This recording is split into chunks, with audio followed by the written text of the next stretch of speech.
चुपचाप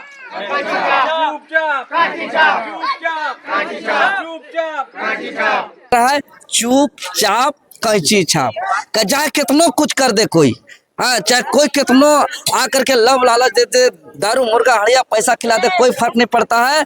यहाँ इस बार का जनता साफ ऐलान कर दिया है, शिकारी आएगा, जाल बिछाएगा, दाना डालेगा, लेकिन लब में नहीं फंसना है। इस बार किसी भी हाल में नहीं फंसना है, यहाँ के जनता का ऐलान है। तो 80 साल का दादी लोग भी बोल रहे हैं कि अब सबको समझाएंगे, सबको प्रचार करेंगे और जो है कि चुपचाप कैंची छाप बोलेंगे। जिला विधानसभा क्षेत्र में है और जेएल कैंप के साथ ही जेएल कैंप के जो प्रत्याशी है रामदास मुर्मू, साथ ही साथ जेएल कैंप के वरीय उपाध्यक्ष देवेंद्र नाथ महतो भी क्षेत्र में पहुंचे हुए हैं और अपने पार्टी का प्रचार प्रसार कर रहे हैं। आइए बात करते हैं और जानने का प्रयास करते हैं किस तरह का लोगों का प्यार और सपोर्ट मिल रहा है। देवेंद्र दा जोहार। जोहार जोहार सभी दर्शकों को जोहार। कब पहुंचे? कल रात को ऐसे पहुंचे थे, लेकिन आज प्रचार प्रसार अभियान में आज सुबह से निकले हुए हैं और इस क्रम में अभी घाटशिला विधानसभा क्षेत्र अंतर्गत धालभूमगढ़ प्रखंड के रघुनाथ डी गांव में अभी आए हुए हैं और यहाँ पूरा ग्रामीण माताएं बहनें बुजुर्ग नौजवान बच्चे सभी कोई का अपार जन समर्थन मिला और प्रचार प्रसार हम लोग का जेल कैंप प्रत्याशी रामदास मुर्मू जी के पक्ष में चुनाव प्रचार हम लोग का पूरा तेजी आ गया है। बहुत रुझान देखने को मिल रहा है। क्या लगा अभी आप लोगों के साथ बातचीत किए, लोगों का रुझान? जी बिल्कुल, जैसे कि जब से हम आकर के देख रहे हैं घाटशिला, पहले तो हम समझने का प्रयास किए पूरा विधानसभा क्षेत्र का, कई पंचायत 56 पंचायत में कई पंचायत हमने घूमा, गांव गांव तक देखा। तो यहाँ घूमने से हमको जो फैक्ट देखने को मिला, फैक्ट बात बता रहे हैं कि यहाँ स्थानीय स्तर पर विकास का बहुत अभाव है। यहाँ पर दवाई कमाई और इधर का पढ़ाई बहुत ही दयनीय स्थिति है। दवाई मतलब देख रहे हैं कि जितना पंचायत स्तर पर, प्रखंड स्तर पर, हॉस्पिटल स्तर पर, हॉस्पिटल में यहाँ इलाज का सुविधा नहीं है। पढ़ाई की बात करें तो पूरा स्कूल को हमने जानने का प्रयास किया, कहीं एक दो शिक्षक हैं, कहीं शिक्षक नहीं है और इस पर यहाँ के जनप्रतिनिधि ध्यान भी नहीं दे रहे हैं। अगर पढ़ाई नहीं होगी तो बच्चा का स्थिति क्या होगा? पढ़ाई का भी स्थिति दयनीय हो गया। कमाई की बात करें तो रोजगार न ही यहाँ कोई नया स्टार्टअप है, न ही स्वरोजगार की व्यवस्था है। यहाँ जो HCL है या जितना भी इधर जो भी इंडस्ट्री है, माइंस है, यहाँ भी कुछ बंद पड़ा हुआ है, कुछ है भी तो स्थानीय लोगों को वहाँ पे रोजगार की व्यवस्था नहीं है। मतलब कमाई भी नहीं है, पढ़ाई भी नहीं है, दवाई भी नहीं है, स्थानीय विकास भी नहीं है। हम प्रयास किए जानने का थाना को, ब्लॉक को, तो वहाँ भी करप्शन बहुत हाई है। एक आम आदमी को बिना बिचौलिया का, बिना दलाल पकड़े एक आवाज तक नहीं मिल रहा है। यहाँ का स्थिति बहुत ही दयनीय है। इसीलिए यहाँ के लोग को हम लोग ने आकर के मिला तो बहुत रुझान और समर्थन मिल रहा है। यहाँ के लोगों का स्पष्ट हम जान करके ये लगा कि यहाँ इस बार पूरा नारा चल रहा है चुपचाप कैंची छाप, चाहे कितनो कुछ कर दे कोई, हाँ चाहे कोई कितनो आकर के लब लालच देते, दारू मुर्गा हड़िया पैसा खिला दे, कोई फर्क नहीं पड़ता है। यहाँ इस बार का जनता साफ ऐलान कर दिया है, शिकारी आएगा, जाल बिछाएगा, दाना डालेगा, लेकिन लब में नहीं फंसना है। इस बार किसी भी हाल में नहीं फंसना है, यहाँ के जनता का ऐलान है। तो निश्चित तौर पर 11 नवंबर को जो चुनाव होने वाला है, घाटशिला विधानसभा उपचुनाव होने वाला है, इस बार इतिहास रचने वाला है और यह इतिहास जो है कि आने वाला झारखंड का नवनिर्माण के लिए एक बहुत बड़ा संकेत है। लोगों को कैसे समझा रहे हैं दादा? देखते हैं अधिकतर लोग यहाँ पे संथाली बोलते हैं, बंगाली बोलते हैं। आप रांची से चल के आए, आप बंगाली बोल पाते हैं अभी यहाँ पे आए? देखिए आपको एक बात बता रहे हैं, अगर समझने वाला इंटरेस्ट ले, आपको देखते हैं कि कई ऐसा है जहाँ आदमी अंधा भी सीख ले रहा है, आदमी बहरा भी सीख ले रहा है, आदमी गूंगा भी सीख ले रहा है। तो सबसे बड़ी बात कि देवेंद्र नाथ महतो क्या बता रहे हैं उसको ध्यान से सुन रहे हैं।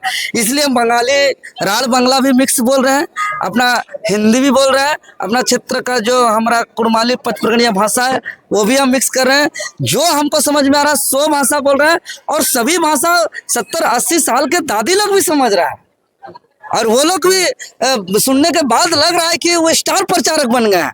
और सुनने के बाद 70-80 साल का दादी लोग भी बोल रहे हैं कि अब सबको समझाएंगे, सबको प्रचार करेंगे और जो है कि चुपचाप कैंची छाप बोलेंगे। चलिए कुछ लोगों से भी हम लोग बात करने का प्रयास करते हैं, देख सकते हैं यहाँ पे मौजूद हैं। ভাবে এখানে ঝাড়খণ্ডের যে ভ্যাকেন্সি গুলো বার হচ্ছে কিংবা কোনো বি যোজনা কিভাবে কাজ চলছে ওটা আপনারা ভালোভাবে জানেন। আজকে সরকার এত লাপরবাহি চলে আছে কি এখানে স্কুল থেকে, এখানে আঙ্গনবাড়ি থেকে, প্রাইমারি স্কুল, হাই স্কুল কিংবা কলেজ, আজকে যে শিক্ষার অবস্থা আছে এত নিচে চলে আছে কি শিক্ষার কোনো গুণবত্তা নাই। সেই শিক্ষাটা নিয়ে করে আমাদের কোনো ফায়দা হচ্ছে না। যদি আমরা কি ভালো শিক্ষা নেবার জন্য সাফিসিয়েন্ট টিচার হওয়া দরকার, সাফিসিয়েন্ট এনভায়রনমেন্ট হওয়া দরকার, ইনফ্রাস্ট্রাকচার হওয়া দরকার, ল্যাব দরকার, কম্পিউটার দরকার, কিন্তু সরকার চাইছে না কি গ্রামের যারা সরকারি স্কুলে যে ছেলে মেয়েগুলো পড়ছে তাদেরকে আমি ভালো শিক্ষা দিব। তো একটা আমাদের হলো सबसे पहला पॉइंट, लोगों को बोला ना, लोगों को बोला खाई उधर खड़ी, सबको बोला ना। তো এমন অবস্থায় আমাদের এত বড় মুদ্রা আছে, আমাদের শিক্ষার মুদ্রা। দ্বিতীয় আমাদের সবচেয়ে বড় মুদ্রা আছে আমাদের হসপিটালের।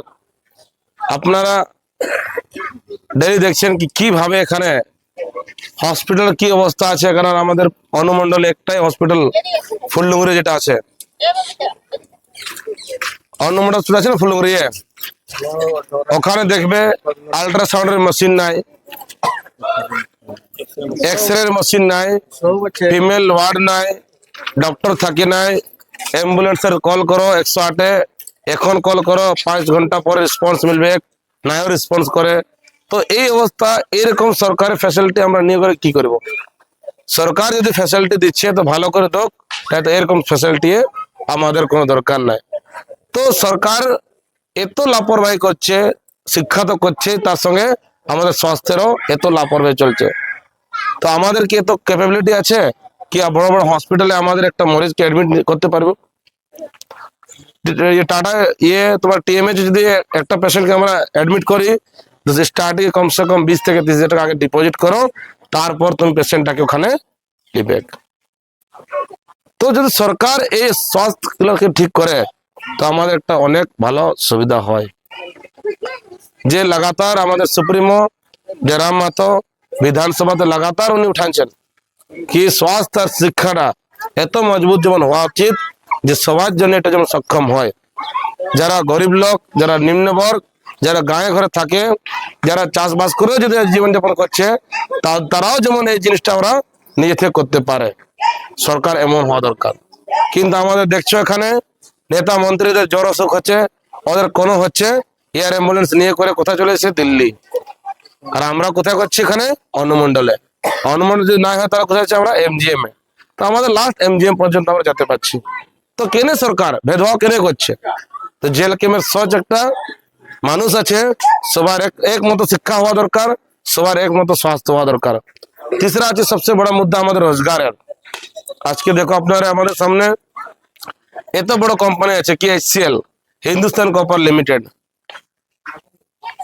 আজ থেকে যদি আমরা 10-15 বছর আগে আমরা যাই তো ঘাটশিলা একদম রোজগার একটা অনেক বড় স্কোপ ছিল HCL। এত বড় কোম্পানি, ভারতবর্ষে 5টা HCL কোম্পানি আছে, তার মাদার কোম্পানি আছে আমাদের HCL অনুমণ্ডলে। HCL অন্তর্গত আমাদের 10টা মাইন্স আছে, যেখান থেকে আমাদের ওর কাঁচা মাল ওখান থেকে বার হচ্ছে, আর ওটাকে কোম্পানি HCL তৈরি করে ওটাকে বাইরে